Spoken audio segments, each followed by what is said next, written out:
Dans son mandat, 2 événements seulement sortent un peu du lot.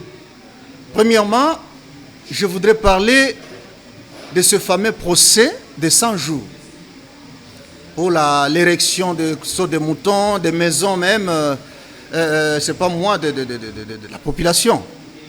Mais il se fait que ça n'a pas vraiment rassuré cette gestion à peine qu'il venait d'arriver aux affaires.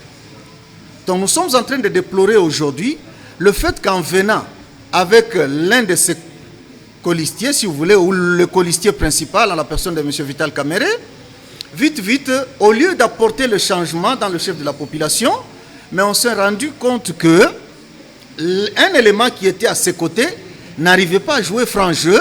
Il était encore là comme quelqu'un qui venait juste torpiller la gouvernance ou la gestion du chef de l'État. Le deuxième point, c'est cet événement de taille. Cet événement de taille en ce qui concerne le changement, la brisure ou la fracture observée ou imposée au mariage FCC-Cash. Vraiment, le bilan est médiocre. Vraiment médiocre. Rien n'a été fait, lui-même l'a reconnu dans son discours, qu'il n'a rien fait. Puisqu'il avait promis que cette année-ci serait une action, une année des actions, mais ça n'a pas été. Depuis qu'il est au pouvoir, ça fait 2 ans, les fonctionnaires de l'État touchent combien? Il y a des fonctionnaires de l'État qui avaient des numéros matricules, qui avaient été admis sous statut en 2018. Jusqu'à preuve du contraire, ils ne sont pas payés. Il y a de nouvelles unités qui ne sont pas payées. Il a lancé l'histoire de gratuité de l'enseignement. Moi, c'est faux. Jusque-là, nous sommes en train de payer. Et moi, j'ai trouvé en Fachi un président qui gouverne au futur. C'est pourquoi ces 2 années, il n'a rien fait. C'est-à-dire qu'il va gouverner au futur juste après son mandat. Parce que rien n'est fait. Là, il faut voir la misère. Il faut voir le panier de la ménagère. La vie est intenable présentement. Maintenant, les gens, c'est comme les Israélites.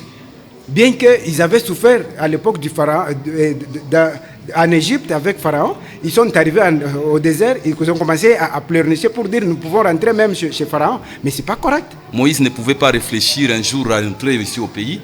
C'est grâce à l'arrivée du président de la République, Tshisekedi Tshilombo, aux affaires, que Moïse est de retour.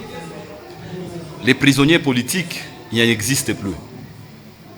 C'est grâce toujours à ces gaillards que nous appelons Fachi Beton qu'il n'y a plus de restrictions en matière de liberté d'expression. Grâce au président Tshisekedi Tshilombo, aujourd'hui nous avons des très bonnes relations des Bretton Woods.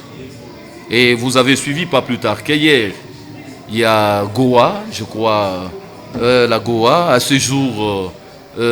grâce à son implication, grâce à son sérieux, grâce à sa diplomatie, grâce à son sens des responsabilités, les États-Unis viennent d'accepter que nous puissions commencer à importer, exporter les marchandises sans paiement de douane. En termes de réalisation jusque-là visible qui touche la population congolaise que nous sommes, en tout cas en termes de pourcentage, on peut aller même jusqu'à 25%, parce que jusque-là, il n'y a rien, il n'y a que des tiraillements sur le plan politique où le président de la République s'est beaucoup plaint par rapport à ses alliés.